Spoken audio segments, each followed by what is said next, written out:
Pour ce 7e épisode de la série Comment ça marche, on va étudier un objet que la plupart des gens en connaissent, tout du moins de nom, même s'ils ne l'ont pas vraiment pratiqué, je veux parler du Rubik's Cube.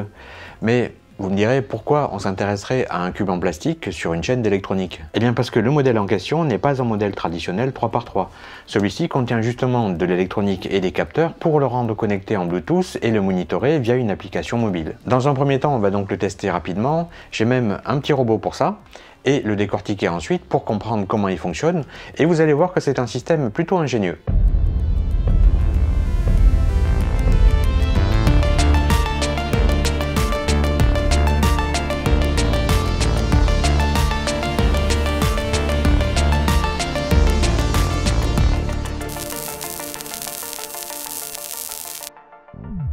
Et je remercie Jean-Baptiste qui réside à Angoulême de m'avoir fait parvenir 2 exemplaires, un qui est tout neuf encore dans sa boîte et un autre usagé qui a priori n'est plus fonctionnel, mais ça tombe bien, ça sera notre cobaye. Un petit rappel au passage, dans la série Comment ça marche, à la fin de l'épisode, je donne toujours mon indice de réparabilité qui est noté de 0 à 5 et aussi un indice de qualité de la conception de son électronique qui est lui noté de 1 à 5 et dans la mesure du possible, j'estime le coût de fabrication du produit. Mais avant d'entamer son décortiquage et son analyse, on va tester le système pendant 2-3 minutes histoire d'en avoir un bon aperçu et c'est là que je ferai intervenir ce petit robot solver parce que personnellement je ne pratique pas le Rubik's Cube.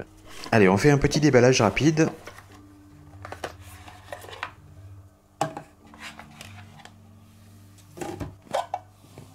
Ceci est le socle de chargement qui permet de recharger sa batterie au lithium en une demi-heure environ. Et comme certains autres modèles de la marque, il est possible de régler la tension des 6 faces pour personnaliser la sensation et les performances du cube pour le joueur. Donc pour le recharger, on le place de cette façon sur le socle. Lorsque les 2 LED vertes sont allumées, cela signifie qu'il est chargé, et si jamais on s'est trompé dans le sens et qu'on a inversé la polarité par inadvertance, la LED de gauche devient rouge. Alors à ce stade, je vais être franc, je ne suis jamais parvenu à tester ce cube connecté. Et ce pour 2 raisons.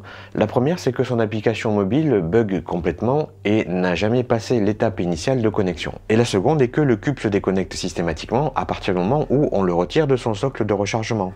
C'est ballot. Et pourtant, j'ai bien fait tout ce qu'ils disent en switchant entre D et C pour réactiver la batterie. Rien n'y fait. Déjà, l'application Android n'est même pas sur le Google Play Store. Il faut récupérer l'APK par un autre moyen et en plus, elle n'est plus mise à jour depuis 2 ans. Mais une fois qu'on arrive à l'installer, elle est incapable de se connecter au serveur de Moyu et boucle sur l'écran de login. Du coup, je me suis rabattu sur l'application Cubist qui tourne sous Windows et macOS et qui est capable de gérer la quasi-totalité des cubes Bluetooth du marché. Et comme vous pouvez le voir, dans son socle alimenté en courant, le cube est bien reconnu via le Bluetooth par le programme. Mais à partir du moment où je le décroche du socle pour le prendre en main, la connexion est perdue comme si le cube n'avait plus de courant. Pourtant, les 2 voyants verts indiquent que la batterie est chargée. Donc c'est vraiment pas de bol, mais pour vous montrer quand même à quoi ça ressemblait quand tout fonctionnait bien, voici un extrait d'une vidéo qui date de juillet 2021 de la chaîne YouTube de Cubicle, dont j'ai mis le lien dans la description. Alors, ce modèle est sorti en 2021 et de ce que j'ai pu en lire sur internet, il présente un certain nombre de fragilités au niveau de son rechargement et de sa batterie et son application est particulièrement buggée. Je suis assez d'accord avec ça et en plus elle n'a pas été mise à jour depuis 2 ans. Le fabricant Moyu en a sorti un autre il y a quelques mois, il s'agit du AI Weilong V10 qui a priori corrige tout ça et en plus a une application beaucoup plus soignée et surtout qui est mise à jour. Mais pour le fun, je vais quand même vous faire une petite démonstration rapide du robot solver dans ses œuvres, mais sans le retour à travers l'application. Donc j'ai placé entre ces 4 bras le cube que je viens de mélanger et c'est parti. Dans un premier temps, il analyse les surfaces pour connaître la couleur de chaque case, et pour ça, ce robot est doté de 2 petits capteurs CCD et 2 LED blanches, et ça se passe ici juste en dessous du cube.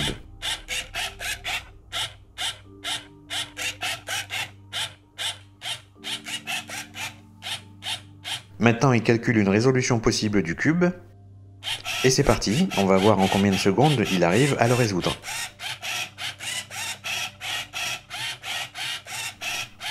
8 secondes et demie, c'est 2 fois plus que le record du monde qui est inférieur à 4 secondes, mais c'est quand même pas si mal et beaucoup plus rapide que la majorité des personnes qui pratiquent ce loisir. Allez, c'est parti pour analyser tout ça en détail. On va commencer par un passage au scanner à rayon X pour voir comment il est structuré en interne, et ensuite on en fera le décortiquage intégral.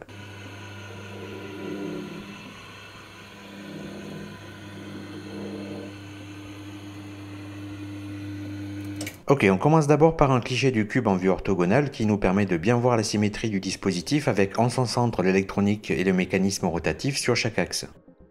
On a ensuite les petits aimants qui permettent aux couches du cube de se remettre en place plus précisément pour assurer un meilleur alignement lors des mouvements de rotation rapide. Ce ressort fait partie du mécanisme de réglage de la tension des faces et ces tiges en métal sont sans doute des potentiomètres mais font aussi partie de la structure centrale qui maintient les faces et rendent possible la rotation autour de leur axe. Je vais vous montrer un autre cliché non orthogonal qui est le résultat d'un rayonnement plus pénétrant. Ça permet de voir l'intérieur des matériaux plus denses, mais du coup ça estompe aussi ceux qui le sont moins, mais c'est pas grave puisque c'est surtout pour observer le centre. On distingue donc une petite circuiterie ici à cet emplacement, et même peut-être deux, et on a aussi la confirmation qu'il s'agit bien de 6 potentiomètres, un rattaché à chacune des faces du cube. Donc concrètement, si on considère que le centre du cube est à 0 sur x, 0 sur y et 0 sur z, il y a un premier potentiomètre en plus z, un second en moins z, un troisième en moins x, un quatrième en plus x, un cinquième en plus y, et un sixième en moins y. Ce genre de Rubik's Cube conçu pour le speed cubing a la particularité de pouvoir être facilement désossé, et je vais d'ailleurs vous le montrer en accéléré.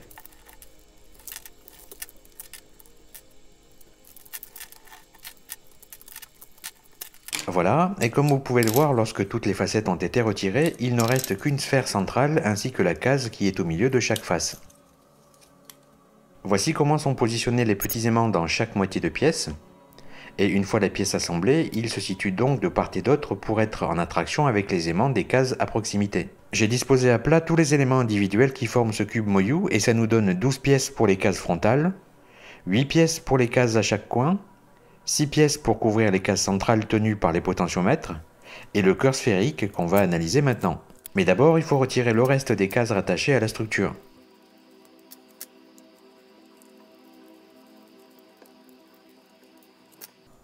Voilà, et d'ailleurs pour démonter cette sphère transparente, il suffira de dévisser les 4 vis qui la maintiennent fermée. A première vue, on a affaire à des potentiomètres rotatifs sans buter, mais on reviendra dessus dans un instant. Bon, j'ai retiré les 4 vis, et dès l'ouverture apparaissent deux petits circuits imprimés de forme carrée. Je vais déployer tout ça et ensuite on les passera en revue. Et ce qui est intéressant dans la conception de ce système, c'est que l'électronique est repliée au milieu des potentiomètres pour que la forme finale soit aussi celle d'un cube. D'ailleurs, au centre de tout ça se trouve un petit cube transparent dans lequel loge la batterie et un petit circuit avec quelques composants dessus.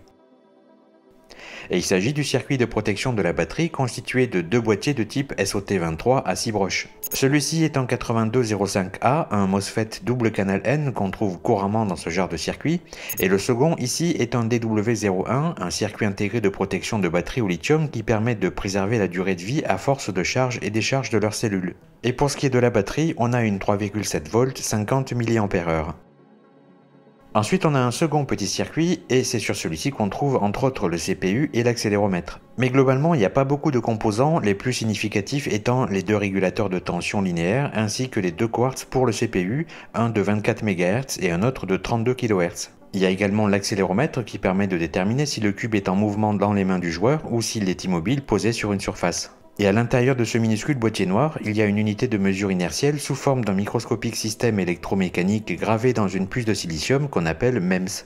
À propos de MEMS, justement, d'ici la fin de l'année, j'ai prévu de vous faire un petit épisode pour vous montrer à quoi ressemble la puce de silicium d'un de ces MEMS vue au microscope électronique à balayage. Et de l'autre côté se trouve donc le composant principal, un système on-chip transceiver Bluetooth 5 Low Energy 2,4 GHz, architecturé autour d'un processeur RISC 32 bits ARM CM3. Le fabricant, Barrot, est chinois, comme tout le reste de ce qui compose ce cube d'ailleurs, donc ça n'est pas une grosse surprise, mais en tout cas, il est largement suffisant pour ce genre d'application si on en croit son datasheet dont je vous fais défiler quelques pages. Il intègre 512 MB de mémoire flash pour y stocker le logiciel qui le fait tourner et dispose de 128 kilo-octets de mémoire SRAM et de 256 kilo-octets de ROM. En termes d'interface, il a aussi tout ce qu'il faut, SPI, I2C, UART et 31 ports GPIO, bref, c'est même excessif par rapport à ce dont il a besoin pour un cube connecté. Et à côté de lui, il y a deux autres composants notables. Le premier est cette antenne Bluetooth qui est sous la forme d'une antenne chip céramique à rayonnement omnidirectionnel. Son impédance est de 50 ohms et sa largeur de bande est de 160 MHz.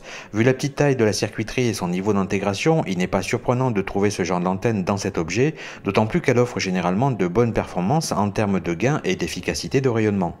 Le second composant est ce minuscule circuit intégré qu'on voit là sous un format Chip Scale Package, c'est-à-dire que la puce de silicium est soudée à même le circuit imprimé sans boîtier pour la protéger. Il est contrôlé par le CPU dont il est l'interface pour gérer le chargement de la batterie. Et avant de vous expliquer comment tout ça fonctionne ensemble, on va regarder ce qu'il y a à l'intérieur d'un de ces potentiomètres. Pour le désassembler, il faut retirer l'axe central. Déjà, le terme exact de ce type de composant n'est pas potentiomètre, mais plutôt encodeur rotatif. En gros, le principe est de convertir la position angulaire d'un arbre rotatif en un signal électrique, et contrairement à un potentiomètre qui fait varier sa résistance, lui donne plutôt des impulsions lorsque l'arbre est tourné, ce qui est pile ce qu'on cherche à obtenir dans le cas de ce cube. Ces pistes de cuivre sont gravées de telle façon à produire des endroits conducteurs et non conducteurs, et lorsqu'on fait tourner cette roue munie de ces contacts sur les pistes de cuivre, le signal envoyé par le CPU à travers l'encodeur lui sera renvoyé sous forme d'impulsion basée sur l'angle et la vitesse de rotation.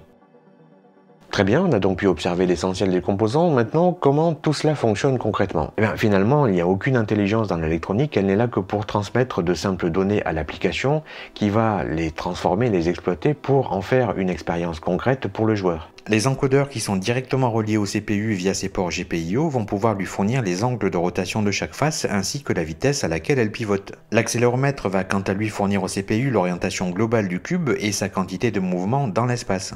Tout ça est alimenté par une batterie au lithium rechargeable et c'est à peu près tout ce à quoi sert l'électronique dans ce cube.